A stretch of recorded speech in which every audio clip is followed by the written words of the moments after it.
안녕하세요. 마요입니다. 오늘의 암호화폐 시장을 보시면 보시는 것처럼 전체적인 이 암호화폐 시장이 또 붉게 물들고 있습니다. 그래서 이 비트보다도 알트코인이 좀 더 짙게 물들면서 그야말로 피바다를 좀 보이고 있다고 볼 수 있을 것 같아요. 그래서 제가 어제 영상이었죠. 알트 흔들기의 결정적인 이유를 또 말씀을 드리면서 단기적인 흔들림은 각오하고 가자고 또 말씀을 드리기도 했었습니다. 그래서 지금은 좀 어느 정도 각오하고 갈 때다라는 것을 말씀드리고 싶고, 그리고 제가 어제 이렇게 단기적으로 라고 말씀을 또 드리기도 했었잖아요. 그렇다면 왜 단기적으로 제가 말씀을 드렸는지 그 이유에 대해서도 말씀을 또 드리도록 하겠습니다. 그렇다면 현재 그 장 흐름이 어떻게 흘러가고 있고 또 어떻게 해석을 해야 되느냐, 그 부분을 또 말씀을 드려보면, 제가 늘 강조해서 말씀을 드리지만 이 비트코인이 가장 중요하다고 말씀을 또 드리고 있습니다. 그래서 이 비트코인의 운명에 따라서 이 알트코인들도 좌지우지 되는 그런 흐름을 보이고 있기 때문에 일단 우선적으로는 이 비트코인의 흐름을 파악해야 합니다. 그래서 이 4시간봉의 상승 추세선이 결국에는 이제 깨지면서 비교적 큰 하락이 또 나오게 된 것인데요. 그런데 정말 지금 장의 특징이 이 장세를 예단할 수 없게끔 좀 무빙이 나오고 있다고 볼 수 있을 것 같아요. 그러니까 딱 털리기 쉬운 장세라는 것을 말씀드리고 싶습니다. 왜 그러냐면 여기 보시는 것처럼 제가 화살표로 표시를 해놨는데 이 긴 윗꼬리가 길게 달렸다는 것을 알 수가 있습니다.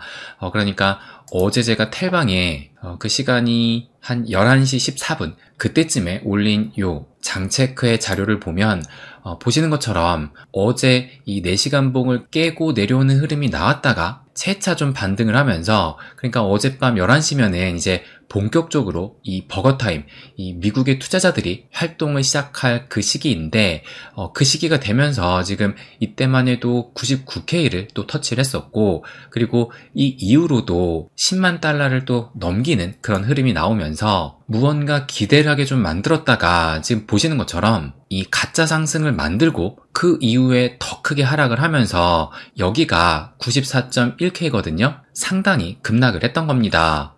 그런데 지금 보시는 것처럼 이 아래 꼬리 역시 길게 말아 올리면서 양봉 마감을 했고, 또 지금은 채차 또 일부 되돌림이 나오면서 현재는 96.7K까지 하락한 상황입니다. 그래서 어쨌든 우리가 그 기준으로 봤던 95K 지지 여부를 한때는 지금 깨고 내려왔지만 아직은 좀 지켜주고 있다고 볼 수가 있어요. 그럼에도 여전히 지금 이 하락 추세가 지속되고 있기 때문에 아직은 안심할 수 있는 단계는 아니고 이 10만 달러의 저항이 상당히 거세다는 것을 또 알 수가 있습니다. 그러면 제가 요 트윗도 좀 보여드리면 얼마 전에 보여드린 또 자료이기도 합니다. 그래서 2016년, 17년 때 평균 그 조정 폭이 32%, 그런데 보시는 것처럼 중간중간에 40% 이상의 이런 조정이 또 나오기도 했었고, 그리고 20년, 21년도 때는 평균 조정폭이 24%, 그런데 또 중간중간에는 30%가 넘는 낙폭을 또 보이기도 했습니다. 그러면 현재 사이클, 지금 같은 경우는 평균이 23%인데 요때, 그러니까 올해 3월부터 얼마 전까지 이어졌던 이 긴 조정 장세 때는 32%의 낙폭을 또 보이기도 했습니다.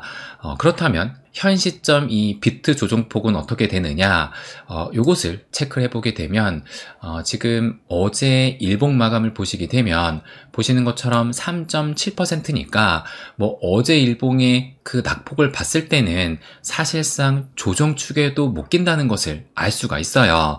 근데 우리가 체크를 했을 때는 이제 최대 낙폭을 체크를 하잖아요. 그래서 어제 그 머리부터 꼬리까지를 쟀을 때 그 최대 낙폭은 마이너스 6.8%라는 것을 알 수가 있고, 그런데 이때가 또 최고점과 또 최저점이 아니었잖아요. 그래서 사실상의 최고점과 최저점은 이때였기 때문에 이때를 기준으로 보게 된다면 보시면 이때 최고점부터 저점까지, 그래서 마이너스 11%라는 것을 알 수가 있습니다.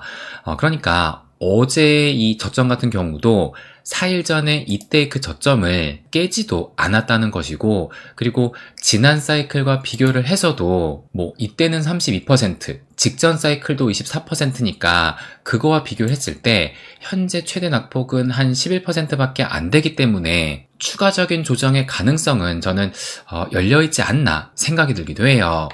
그러면 이 알트코인은 어떠하느냐? 요것을 좀 보여드리면, 요것은 2021년 그 대불장 때에 조정이 나왔던 그 시기를 제가 이렇게 표시를 해둔 것인데요. 그래서 먼저 2021년을 체크를 해보면, 이때도 마찬가지로 이 비트코인이 직전 올타임 하이를 넘어선 이후부터 알트들의 본격적인 상승장이 나왔다라고 말씀을 드렸고, 그리고 보시는 것처럼 중간중간에 조정장이 나왔는데 그 낙폭이 어느 정도냐? 보시는 것처럼 마이너스 33%, 또 이때는 마이너스 35%, 그리고 또 요것이 뭐 이렇게 낙폭이 커 보이지가 않는데 그럼에도 마이너스 20%의 조정이 나왔다는 것이고, 그리고 이때도 마이너스 33%를 조정을 겪었습니다. 그래서 지난 흐름을 봤을 때 평균적으로 좀 조정다운 조정이 나온다라고 봤을 때 보통 한 마이너스 30% 정도는 나왔다는 것을 또 알 수가 있어요. 그렇다면 현 시점에 지금 낙폭은 어느 정도냐?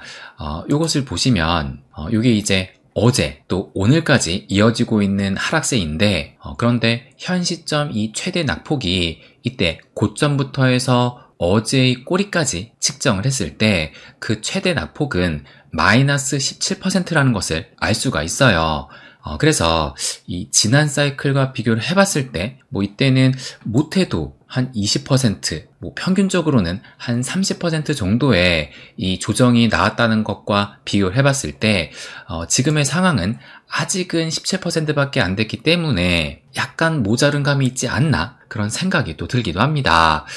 그렇다면 앞으로 더 떨어질 수 있으니까 지금이라도 팔아야 되느냐라고 생각을 해볼 때 저의 생각을 좀 말씀을 드리면 뭐 비트코인의 위상은 과거와는 완전히 달라졌다고 또 생각을 합니다. 특히 지난달 이 트럼프가 미국 대통령으로 재당선이 된 이후로 이제 뭐 전략자산의 가능성까지 나오고 있는 상황이기 때문에 비트코인의 인지도와 그 위상은 과거와는 비교할 수 없을 정도로 달라졌다라는 생각이 들고, 그리고 이 알트코인 역시 만약에 이 비트가 예전과 비교해서 그 조정폭이 줄어들게 된다면 알트 역시도 좀 그에 대한 영향을 받을 수 있지 않을까 생각이 들기도 합니다. 그래서 과거의 낙폭을 그대로 따라갈 것이라고 생각을 해서 매도를 하는 것도 저는 오히려 수량을 잇는 그 리스크가 커질 수도 있다고 생각이 들기도 해요. 다만 제가 오늘 아침에 이 자료를 좀 먼저 저희 텔방에 좀 공유를 하면서 지난 사이클과 현재 사이클을 비교를 해봤을 때 뭐 저 역시도 이 조정의 깊이는 알지 못하지만 중요한 것은 털리지 말고 매수 시에는 반드시 분할로 접근을 해야 된다고 말씀을 드렸어요. 그래서 지금 시점은 매도보다는 매수를, 근데 이 매수도 분할로 접근을 해야 된다는 것을 말씀드리고 싶고, 그리고 제가 이 조정을 단기적인 흔들림이라고 말씀을 드렸잖아요. 그럼 왜 이 단기적인 흔들림이라고 말씀을 드렸느냐? 그럼 다시 요 직전 사이클의 토털 투 차트를 보시게 되면 지금 보시는 것처럼 이런 조정이 나왔지만 그 조정 기간을 봤을 때 뭐 3일, 8일, 5일, 8일이니까 뭐 짧으면 3일, 뭐 길어야 8일을 넘기지 않았다는 것을 알 수가 있습니다. 그래서 이 약한 손들을 좀 털어내고 나면 금방 장세는 바뀔 수가 있다는 것이고, 그렇기 때문에 반등 시에는 또 순식간에 반등이 나올 수가 있기 때문에 털리지 말고 매수를 한다면 분할 매수로 접근을 하라고 말씀을 드렸던 겁니다. 그리고 또 하나 중요한 것이 어제 간밤에 이 코인 시장만 하락을 했던 게 아니에요. 그래서 제가 이 자산 시장의 바로미터라고 보고 있는 미 증시도 체크를 해보면 뭐 그 낙폭이 마이너스 0.6%니까 뭐 크게 하락한 것은 아니지만 이 공포지수, 빅스 지수를 보시게 되면 지금 어제 하루 동안 11%나 상승을 했습니다. 그래서 만약에 이 시장이 흔들리게 된다면 이 미국의 연준도 금리 인하의 가능성은 저는 더 커질 것이라고 예상하고 있어요. 그리고 지금 실제로 이 금리 인하의 가능성을 봤을 때 이제 보시면 2024년 12월 18일 대략 한 일주일 정도 남았거든요. 그런데 지금 이 시장은 금리 결정을 어떻게 예상하고 있느냐? 보시는 것처럼 지금 동결은 14%, 25bp의 금리 인하는 85.8%로 압도적으로 금리 인하의 가능성을 높게 보고 있습니다.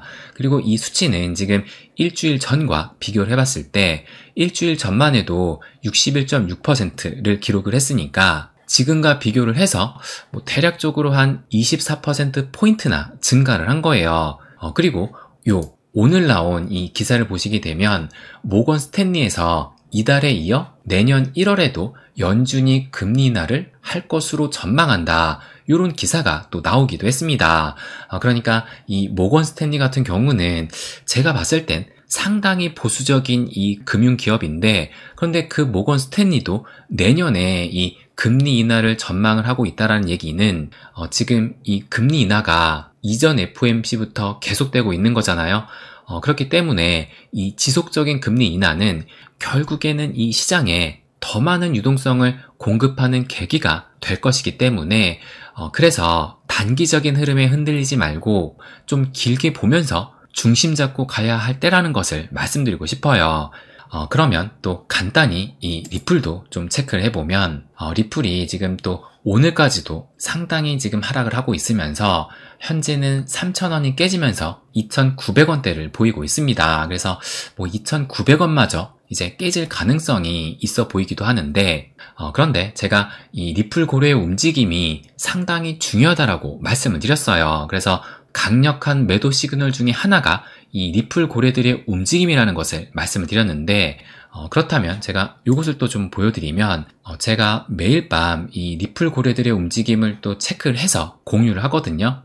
그런데 또 간밤에 급락이 나왔기 때문에 급락이 나온 현 시점에서 과연 이 리플 고래들은 어떻게 움직였을까 그것을 또 체크를 해서 공유를 했습니다. 그래서 이것을 또 보여드리면 제가 이렇게 지금 써둔 것처럼 새벽 동안의 급락장에 오히려 고래들은 매집을 했다라고 말씀을 드리면서 어젯밤에 텔방에 체크를 했을 때보다 더 증가했다라는 것을 알 수가 있었습니다. 그래서 지금 이 주봉이 이렇게 하락하는 그 구간에도 이 리플 고래들의 움직임은 오히려 매수했다는 것을 알 수가 있고 그리고 이것을 좀 더 이 시계열을 길게 놓고 보게 된다면 지금 보시는 것처럼 이 가격이 정말 이 수직 상승을 했는데 이 빨간색 그러니까 100만 개 이상의 고래 지갑수의 움직임은 보시는 것처럼 마찬가지로 수직 상승을 했다는 겁니다. 그래서 다른 코인은 몰라도 이 리플만큼은 쫄지 말고 큰 그림을 보면서 갈 필요가 있다는 것을 말씀드리고 싶어요. 그리고 저희 이 멤버십 회원님들은 제가 매일 밤에 이 고래 움직임을 체크해서 공유를 드리지만 오늘처럼 변동성이 큰 날에는 바로바로 이 텔방에 공유를 할 테니까 이 대세 상승장만큼은 반드시 이 텔방에 입장하시기를 당부를 드립니다. 그래서 지금 여전히 한 300명 넘는 분들이 입장을 안 하시고 계세요. 그래서 반드시 좀 입장하시기를 당부를 드리고 그러면 이제 마지막으로 종합해서 말씀드리면 아마 이 현재 그 흐름으로 봤을 때는 조정장이 좀 더 지속될 가능성도 열려 있다고 봅니다.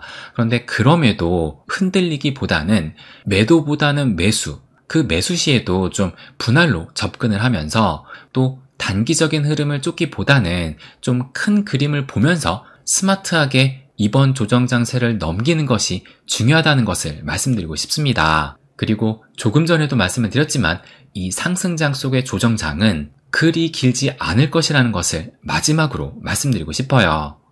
네, 그럼 오늘은 여기까지 하겠습니다. 항상 제 이야기 끝까지 들어주셔서 감사드립니다. 부자가 되는 길, My Way.